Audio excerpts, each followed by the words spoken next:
அழிக்கக்கூடிய சக்தி பிசாசினிடத்தில் இருந்தாலும், ஆக்கக்கூடிய சக்தி தேவனிடத்தில் இருந்தாலும், இந்த ரெண்டு சக்தி இந்த பூமியிலே தங்கள் இஷ்டத்துக்கு செயல்பட முடியாதபடி மூன்றாவது சக்தி ஒன்று இந்த பூமியிலே இருக்கிறது. That is what today's message.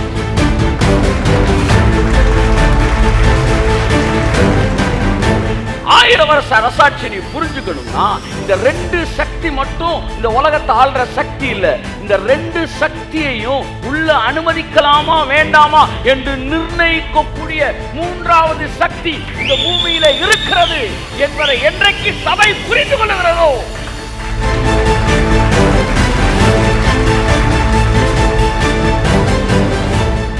இன்னைக்கு நைட்டு உலகம் முழுவதும் மன்னிப்பை செயல்படுத்தினால் நாளை காலை இந்த உலகம் பரலோகம் என்று நான் சொல்லுகிறேன்.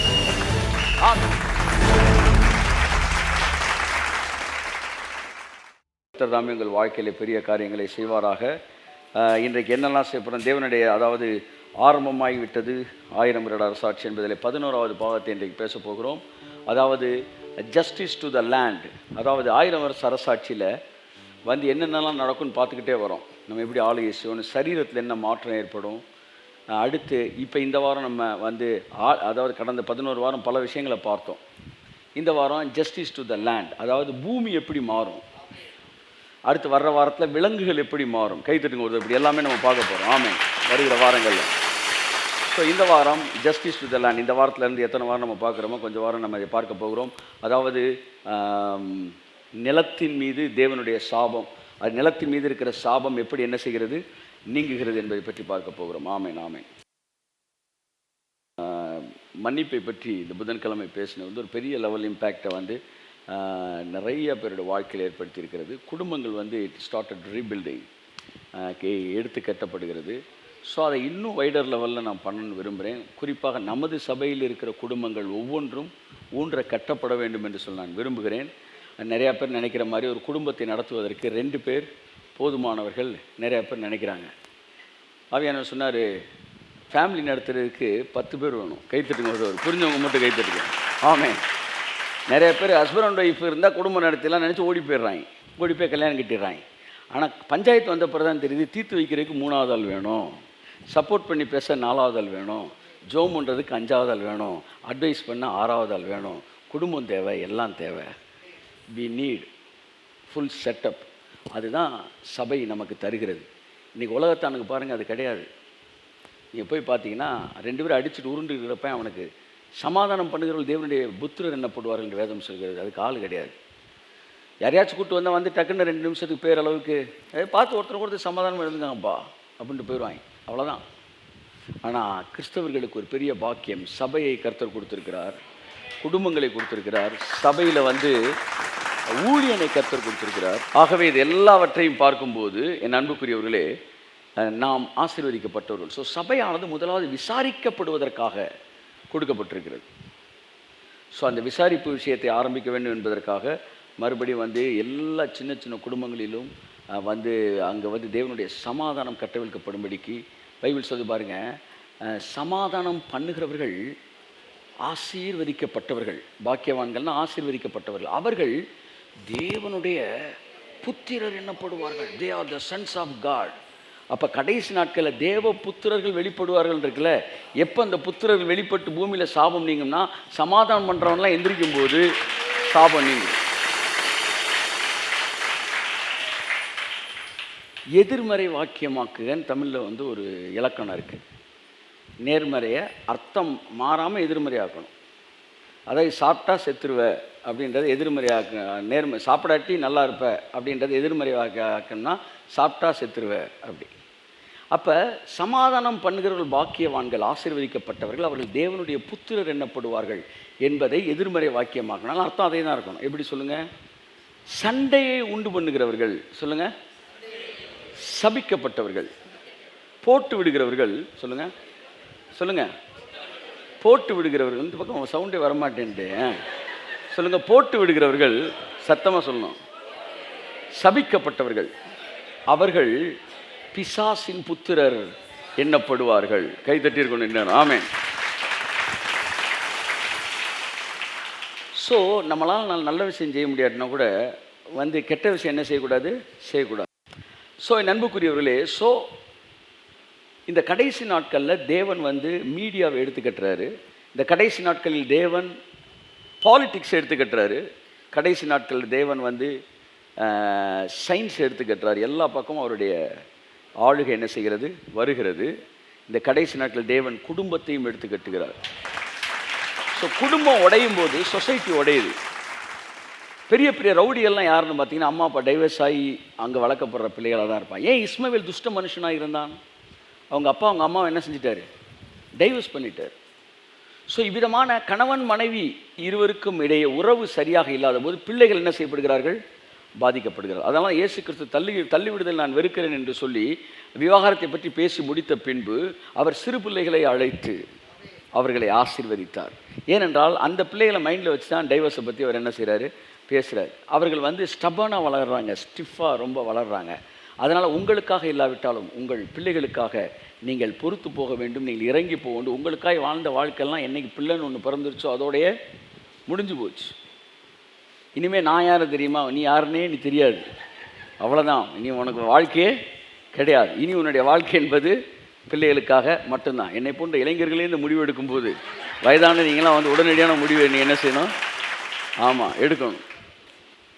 என் அன்புக்குரியவர்களே, ஆகவே இதெல்லாம் வந்து சொல்லித்தரணும். சபையானது குடும்பங்களுக்கு சொல்லித்தரணும். அப்படி சொல்லித்தரக்கூடிய தலைவர்களை சபையானது ஏற்படுத்த வேண்டும். மன்னிப்பு என்பது மாபெரும் தேவனுடைய மொழி. One of the cornerstone message இன்றைக்கி ஒருத்தர் அனுப்பிச்சிருந்தார். இந்த மெசேஜ் வந்து அவ்வளோ பெரிய விஷயம். நீ ஏகப்பட்ட மேட்டரை படிக்கணும் நல்ல வெற்றியுள்ள வாழ்க்கை வாழ்கிறதுக்கு. ஆனால் அதெல்லாம் ஃபெயில் ஆகிட்டா, இந்த ஒன்றில் பாஸ் ஆகிட்டா எல்லாத்தையுமே நீங்கள் பாஸு. ஆமேன். அதனால் சபையானது இதை அதிகமாக ஜனங்களுக்கு சொல்ல வேண்டும். நிறைய பரிசுத்தம் பேசிட்டாங்க. பரிசுத்தொலங்காரத்துடனே கர்த்தரை தொழுது கொள்ளுங்கள். இனிமேல் முன்னாடி இதை போடக்கூடாது. கிறிஸ்து உங்களுக்கு மன்னித்தது போல நீங்களும் ஒருவரை ஒருவர் மன்னியுங்கள். நீ வந்து பரிசுத்தத்தை பேசிக்கிட்டு தான் இருக்கிற. சட்டை தான் மாறி இருக்க ஒழிய உள்ள ஒன்று என்ன செய்யலை, மாறல. ஆனால் மன்னிப்பை பேசிப்பார். ஒரே நாளில் இந்த உலகம் பரலோகமாக வரும். ஒரே நாளில் இன்னைக்கு நைட்டு உலகம் முழுவதும் மன்னிப்பை செயல்படுத்தினால் நாளை காலை இந்த உலகம் பரலோகம் என்று நான் சொல்லுகிறேன். ஆமென். ஆகவே நம்முடைய சபையில் வந்து நிறைய அதை குறித்து பேசுகிறோம். இன்னைக்கு பார்த்தோம் ஒன்று, தேவன் God is faithful, not He is faithful and just, not just for forgiving our sins. நம்முடைய பாவங்களை மன்னிக்கிறதற்கு மாத்திரம் ஒரு உண்மையுள்ளவர் என்று யோவான் 1:9 சொல்லவில்லை. நம்முடைய பாவங்களை மன்னித்து எல்லா அநியாயத்தையும் நம்மை விட்டு நீக்குவதற்கு அவர் உண்மையுள்ளவராயிருக்கிறார். What is the complete grace message? It is not just forgiveness. It is not just a matter of forgiveness. God is forgiving our sins மட்டும் கிடையாது. He is forgiving our, He is faithful and just to forgive our sins and purifying ourselves from all unrighteousness. எல்லா விதமான அக்கிரமங்களையும், அதாவது தேவன் பாவத்தை மட்டும் மன்னிக்கல, நம்ம வாழ்க்கையில் இருக்கிற எதிர்மறையான காரியங்களை விட்டு நம்மை பரிசுத்தப்படுத்துகிறவராயும் இருக்கிறார். ஸோ அவர் ஃபெய்த்ஃபுல்லான காடை சரி பண்ணுறதையும், ஸோ அந்த purification it is also going on. ஆகவே அன்புக்குரியவர்களே, கிறிஸ்து உங்களுக்கு மன்னித்தது போல நீங்களும் ஒருவரை ஒருவர். என்கிட்ட கேட்டார் கர்த்தர், தப்பு யார் பண்ணதுரான்னு கேட்டார். நான் பண்ணேன்னா ஆதாம் பண்ணானா அப்படின்னு கேட்டார். ஆதாம் தான் பண்ணான். அதனால தான் தோட்டத்துட்டு வெளியே போனான். யார் தேடி வந்திருக்கணும் அப்படின்னு கேட்டார். தப்பு பண்ணவன் தானே வந்திருக்கணும், ஆனால் அவன் தேடி வரலடா, நான் தான். ஆமேன். அதனால அவர்கள் தேவனுடைய புத்திரர். யாரு? இறங்கி வரவன். இறங்கி வரவன் யார்? இறங்கி வருவா? யார் இறங்கி வருவா? எவன் ஒசரத்தில் இருக்கானோ அவன் என்ன இறங்கி வருவான்? கையெழுத்து. நான் இறங்கி வரேன்னு என்ன தெரியுமா அர்த்தம்? நான் ஒசரத்தில் இருக்கேன்னு அர்த்தம்.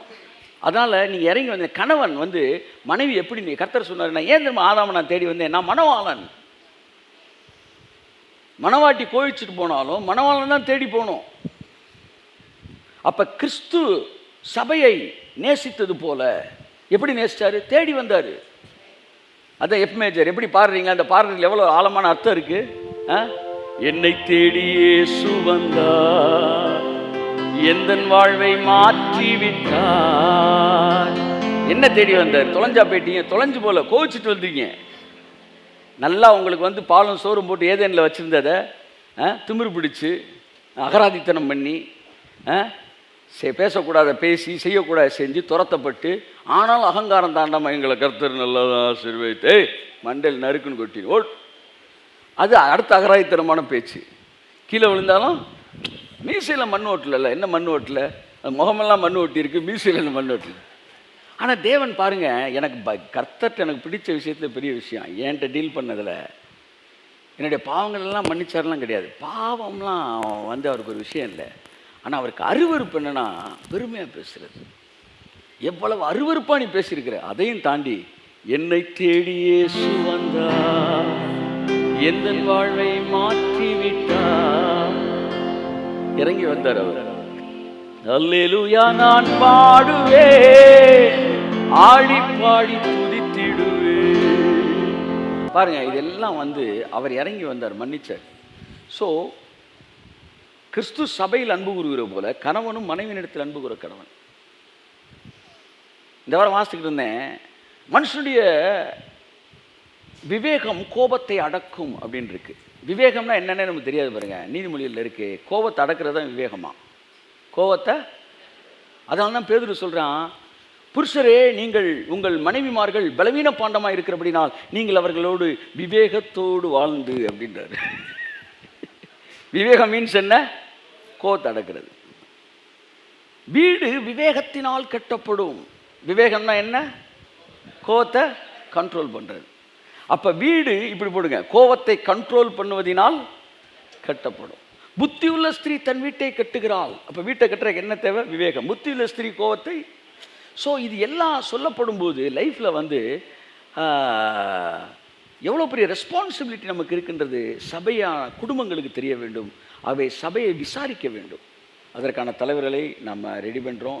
நாளை ஐ திங்க் மண்டே ஈவினிங் நம்ம இமீடியட்டாக இதற்கான லீடர்ஸை காண ஒரு சின்ன கூட்டம் வச்சுருக்கேன். நான் பேர் வாசிக்கிறேன், நீங்கள் தயவுசெய்து நாளை மாலை நம்முடைய ஆலயத்தில் வைத்து இந்த குடும்பங்களுக்குள்ளே அந்த ரீபில்டிங், அந்த வைப்ரேஷன் ரொம்ப முக்கியம்.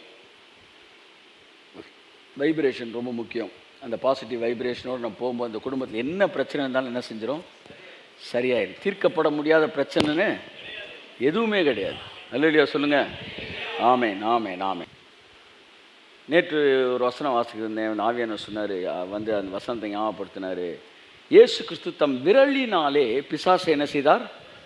துரத்தினார். He casted out all devils with his finger. விரலில் துரத்தினார். அப்போ கர்த்தர் என்கிட்ட கேட்டார், நீயும் கூட விரலால் பிசாசை துரத்தன்னு விரும்புறியா அப்படின்னு கேட்டார். ஆமாம் ஆண்டவர். என்ன இப்போ இந்த கேள்வி உங்கள்கிட்ட கேட்கணும், எத்தனை பேர் விரலை வச்சே பிசாசை துரத்தன்னு நினைக்கிறீங்க? கை தூக்குங்க. இல்லை, நான் இந்த ஒரு வாரத்துக்குள்ளே நீங்கள் செயல்படுத்துகிற மாதிரி உங்களுக்கு சொல்லித்தரேன். ஒரே வாரத்தில் ஆப்ரேட் ஆயிரும். இப்போ நான் சொல்கிறேன், ஒரே வாரத்தில் உங்கள் விரலை வச்சு பிசாசை துரத்திடலாம். சொல்லுங்கள் அல்லேலூயா சொல்லுங்கள்.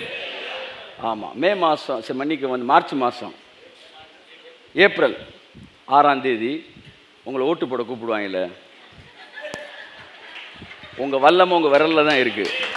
ஆமென். எந்த பிசாசை துரத்தணும்னு நீங்கள் நினைக்கிறீங்களோ கர்த்தர் அந்த பிசாசெல்லாம் துரத்துறதுக்கு வல்லமே உங்கள் விரலில் கொடுத்துருக்கிறார். கைத்தட்டுங்க ஒருவர். ஆமென். உங்கள் ஓட்டை வேஸ்ட் பண்ணாங்க. ஆவியான்ட்ட சொன்னார், உன் விரலில் நான் பவரை கொடுத்துருக்குறேன். மனசில் வச்சுக்காங்க, தேவனுடைய பழிவாங்கும் நாள் இருக்குது. அதனால் வந்து உங்களுடைய விரலினாலே பிசாசுகளை துரத்துவீர்கள்.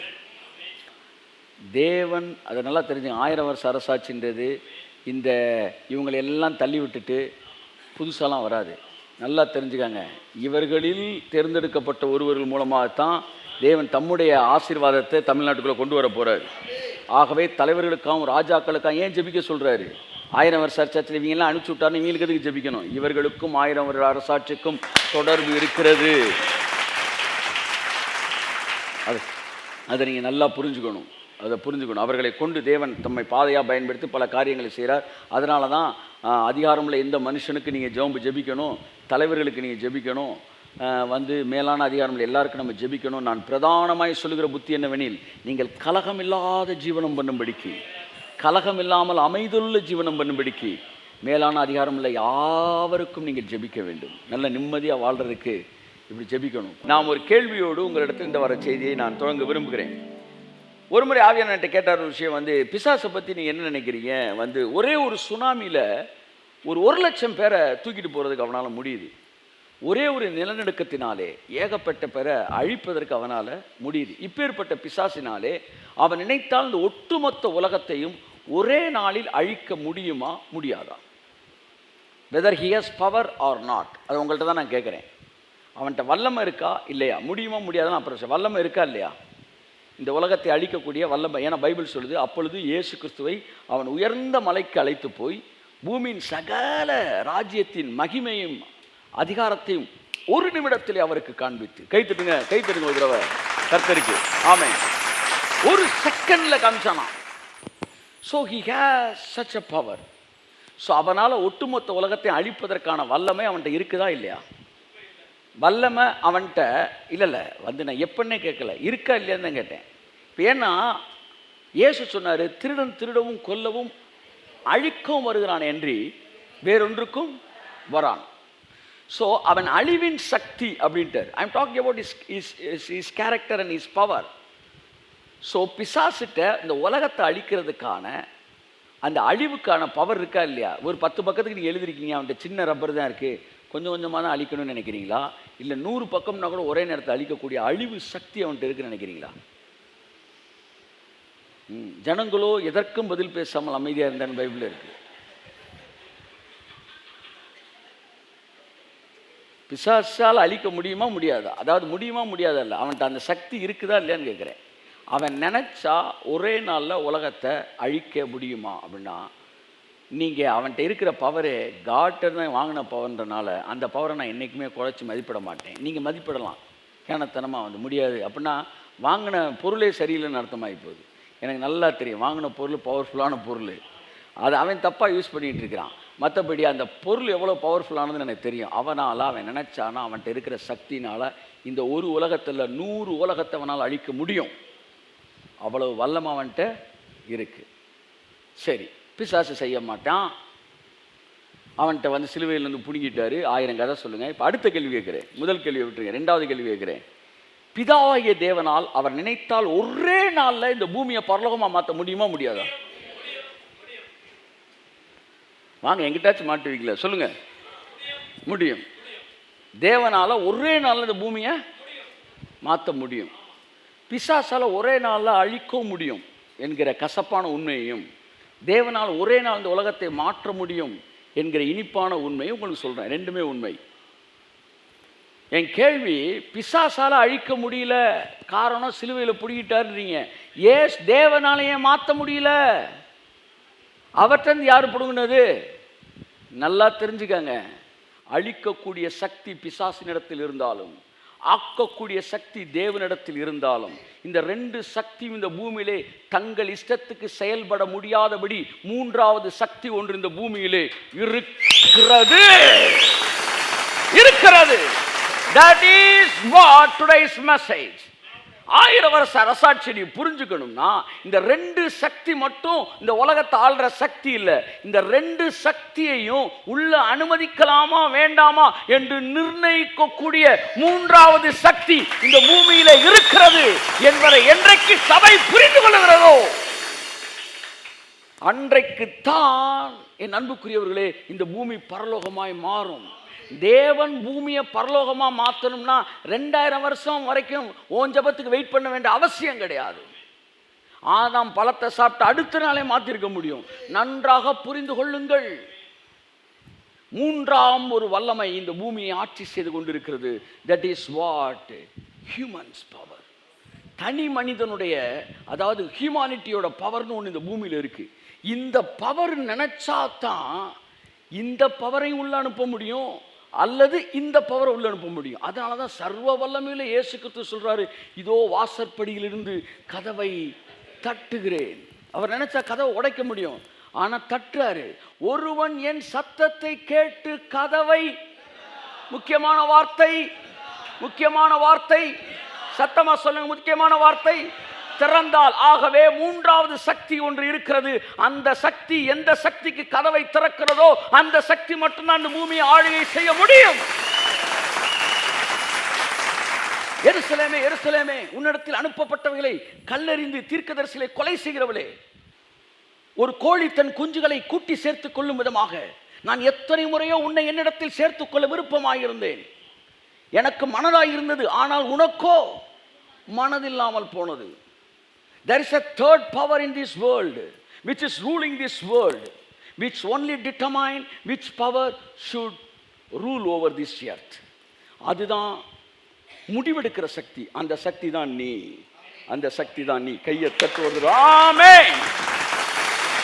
ஆனா இங்க சபை என்ன சொல்லிட்டு இருக்கு? கர்த்தர் வருவார், இயேசுராஜா வருவார், இன்னும் கொஞ்சம் தருவார், மோட்சலோகம் சேர்ந்துடுவான். நீ குழிக்குள்ளதான் போற, மோட்சலோகம் போக மாட்ட. அதாவது நீ அதாவது இந்த ரெண்டு சக்தியை விட பெரிய ஒரு சக்தி இந்த பூமி கொடுத்துருக்கிறாரு. அப்படிலாம் கடவுள் நினைச்சாருன்னா ஒரே நாளில் பூமியெல்லாம் மாற்ற முடியாது. என்ன சார் சொல்றீங்க? தேவனால் கூடாத காரியம் ஒன்றுமில்லை அப்படின்னு நீ விசுவாசித்தா, அப்ப கூட நீ விசுவாசிச்சா அது வேலை செய்யும். தேவனால் கூட ஒன்றுமில்லை அப்படின்னு சொல்றீங்க, அப்படி சொன்னாதான் நடக்கும். கர்த்தருடைய நாமத்தில் வருகிறவர் ஸ்தோத்தரிக்கப்பட்டவர் என்று நீ வாயத்திறந்து சொன்னீனா நான் வந்துடுவேன். அப்ப நல்லா தெரியணும், கடவுள்கிட்ட என்ன இருக்கு, அப்படி இருக்கு, இப்படி இருக்கு, எப்படிலாம் இருக்குன்ற நீ ஒத்துக்கிட்டா தான் அந்த ரூட்ல கடவுள் செய்ய முடியும். ஸோ ரெண்டு மிகப்பெரிய சக்திகள் இருக்கிறது. இந்த ரெண்டு மிகப்பெரிய சக்திகளில் எந்த சக்தியை பூமிக்குள் அனுமதிப்பது என்பது உன்னையும் என்னையும் பொறுத்தது. உன் வாழ்க்கையில பிசாசின் எதிர்மறையான காரியத்தை அனுமதிக்க உன் சிந்தனைக்குள்ள நுழைஞ்சு உன் வாழ்க்கையை கசக்கின பேப்பரா மாத்தி தூக்கி எறிய பிசாசால முடியும். அல்லது தேவனுடைய வார்த்தையை உள்வாங்கி தேவனுடைய மனது புதிதாக நாள் மறுரூபமாகும் போது உன்னை சுற்றி இருக்கிற வாழ்க்கையை 1000 வருஷ அரசாட்சி வெளிப்பாடாக மாற்ற தேவனாகும். இந்த பூமியில் 1000 வருட அரசாட்சி என்று வரும் என்றால் நிச்சயமாய் வானத்தை கிழிச்சு வானத்திலிருந்து வராது, உனக்குள்ளும் எனக்குள்ளும் இருந்துதான் அந்த அதிகாரம் புறப்பட்டு இந்த பூமியை மாற்றப் போகிறது. அருமையான சபையே, இந்த பொறுப்பை உணர்ந்து கொள்கிற போதுதான் இந்த பூமியில் தேவனுடைய வார்த்தைகள் நிறைவேறும் என்பதை நீ ஒரு நாளும் மறந்து விடாதே. பைபிள் இருக்கிற ப்ராஃபஸி எல்லாம் தூதர்கள் வந்து நிறைவேற்றினாங்க. கிணத்தனமா பேசிக்கிட்டு இருக்கிற தூதர்களை வந்து நிறைவேற்றினாங்க. இதோ வனாந்தரத்தில் கூப்பிடுவனுடைய சத்தம் என்கிற ஏசாயா சொல்லப்பட்ட தீர்க்கதரிசனம் நிறைவேறிட்டு. எப்படி நிறைவேறிச்சு? கபிரியேலா வந்து கத்திக்கிட்டு இருந்தான், யோவான் மூலம் நிறைவேறிட்டு. ராகேல் தன் பிள்ளைகளுக்காய் அழுது இல்லாததினால் அவள் ஆறுதல் அடையாதிருந்தாள் என்கிற தீர்க்கதரிசனம் யார் மூலமாக நிறைவேற்றி? மிகாவேலால் நிறைவேற்றி, ஏரோதினால் நிறைவேறிட்டு. அவர் கேஸ் என்று பெயரிடுவாயாக, அவர் தம் ஜனங்களின் பாவங்களை நீக்க அவர் லட்சிப்பார் என்கிற தீர்க்க தரிசனம் நிறைவேறிற்று. யார் மூலமாய் நிறைவேறிற்று? மரியாள் மூலமாய் நிறைவேறிற்று. நீ படித்த அத்தனை தீர்க்க தரிசன வசனங்களும் வானத்திலிருந்து ஒருத்தர் நிறைவேற்ற மாட்டான், நீயும் நானும் தான் நிறைவேற்ற போறோம். கையை தட்டே. ஆமென். So we are in God's agenda. We are in God's plan. We are connected with the prophecies. We are connected with the fulfillment of the prophecies. தேவனுடைய தீர்க்க தரிசன வார்த்தைகளின் நிறைவேறுதலோடு நீங்கள் நான் இணைக்கப்பட்டிருக்கிறோம் என்கிற உண்மையை சபை என்றைக்கு புரிந்து கொள்ளுகிறதோ அன்றைக்குத்தான் சபையானது வேதத்தில் சொல்லப்பட்டிருக்கிற வாக்குத்தத்தங்களின் நிறைவேறுதலை பார்க்க போகிறது. ஆண்டாண்டு காலமா சபையை தூங்க வச்சுட்டான். கர்த்தர் பார்த்துக்கவர், எல்லாம் ஒன்றும் நீ ஒரி பண்ண வேண்டாம். ஆனால் சபை என்றைக்கு எழுந்து தன் அதிகாரத்தை எடுத்து பேச ஆரம்பிக்கிறதோ அன்றைக்கு வேலைகள் நடப்பிக்கிறது. என் அருமையான தேவனுடைய பிள்ளைகளே, ஸோ ரெண்டு விஷயத்தை நான் உங்கள் மத்தியிலே வாசித்து விட்டு அப்படியே நான் கடந்து செல்ல விரும்புகிறேன். நிலத்தின் மீட்பு, அதை பற்றி தான் நான் இந்த வாரத்திலேருந்து பேச போகிறேன். 1000 வருஷ அரசாட்சியில் நம்மளை வந்து ஒவ்வொன்றுலேருந்து விடுதலை ஆக்கிட்டே வராரு. அதில் ஒன்று நிலத்திலிருந்து, நிலத்து மேலே அந்த சாபத்தை கர்த்தர் டெலிவர் பண்ணுறாரு. ஸோ 1000 வருட அரசாட்சி, தேவனுடைய ராஜ்யம் இந்த பூமிக்கு வரப்போகுது. எப்படி வரும் சார் அப்படின்னு கேட்டாங்க. லூக்கா 17:20. ஆமென். தேவனுடைய ராஜ்யம் எப்பொழுது வரும் என்று பரிசேயர் அவரிடத்தில் கேட்டபொழுது அவர்களுக்கு அவர் பிரதியுத்தரமாக, தேவனுடைய ராஜ்யம் பிரத்யட்சமாய் வரும். தயவுசெய்து எல்லாரும் பாருங்க, பழைய ஏற்பாட்டின் மிகப்பெரிய கனவு தேவனுடைய ராஜ்யம். எல்லாருக்கும் புரியுதா? பழைய ஏற்பாட்டோட முழு கனவு பரலோக ராஜ்யம் அந்த பூமிக்கு வர்றது. பரிசேயர்களுக்கும் அந்த சத்தியம் இருந்துச்சு, எப்ப தேவனுடைய ராஜ்யம் வரும். சீசர்களுக்கும் அந்த எதிர்பார்ப்பு இருந்துச்சு, இந்த காலத்திலான தேவனுடைய ராஜ்யத்தை திரும்ப இஸ்ரவேலுக்கு தருவேன். அம்புட்டு பேர் ராஜ்யம் ராஜ்யம் ராஜ்யம். கையை தட்டுங்க ஒரு தடவை. ஆமென். ஆமென். அம்புட்டு வந்து வந்து வந்து வேலை கிடைக்கணும், வந்து சம்பள உயர்வு இப்படி ஓடலை. அவங்க அம்புட்டு பேர் ராஜ்யத்தை குறித்து ஓடினார்கள். இயேசு என்ன சொன்னார்? என்னத்தை உண்போம், என்னத்தை கொடுப்போம், என்னத்தை புசிப்போம், என்னத்தை கடிப்போம் என்று கடகடையாய் தெரியாதிருங்கள். இவையெல்லாம் உங்களுக்கு வேண்டியது என்று உங்கள் பரமபிதா அறிந்திருக்கிறார். அப்ப என்னதான் சார் சரி? முதலாவது ராஜ்யத்தை தேடுங்கள். கை தட்டுங்க. பிறகு எல்லாம் உங்களுக்கு கூட கொடுக்கப்படும் என்று சொன்னார். So now we are connected with the kingdom of God. We should be connected with, our mind should be connected with the kingdom of God. We are called to seek the kingdom of God. தேவனுடைய ராஜ்யத்தை தேடுவதற்காக நீங்கள் அழைக்கப்பட்டிருக்கிறீர்கள். ராஜ்யத்தின் மனநிலைக்குள்ள வந்துட்டீங்கன்னா இது எல்லாமே உங்களுக்கு கூட கொடுக்கப்படும். ராஜ்யத்தின் சத்தியம் என்பதை தான் விதை என்று தேவன் சொல்லுகிறார். ராஜ்யத்தின் சுவிசேஷம் உங்களுக்குள் வரும்போது 100 மடங்கு நீங்கள் பலன் கொடுக்க ஆரம்பிக்கிறீர்கள். ப்ராஸ்பெரிட்டி 30%, பாவர்ட்டி போய் ப்ராஸ்பெரிட்டி வருது 30%, சிக்னஸ் போய் டிவைன் ஹீலிங் வருது 60%. ஆனால் கிங்டம்குள்ள வரும்போது 100%. கை தட்டுக்கு ஆமென், பிரைஸ் காட். அப்போ எப்பொழுது தேவனுடைய ராஜ்யம் வரும்? எப்பொழுது தேவனுடைய ராஜ்யம் வரும்? எப்பொழுது தேவனுடைய வரும்? பழைய ஏற்பாட்டு பக்தர்கள் அத்தனை பேருடைய நோக்கம் ராஜ்யம். பரிசேயர்கள் நோக்கம் ராஜ்யம், சீசர்கள் நோக்கம் ராஜ்யம். இயேசுவின் ஜெபம் ராஜ்யம். உம்முடைய ராஜ்யம் வருவதாக. கை தட்டுங்க. ஆமென். ஒரு அல்லேலூயா சொல்லுங்க சத்தமா. கேட்கல? ஆமென்.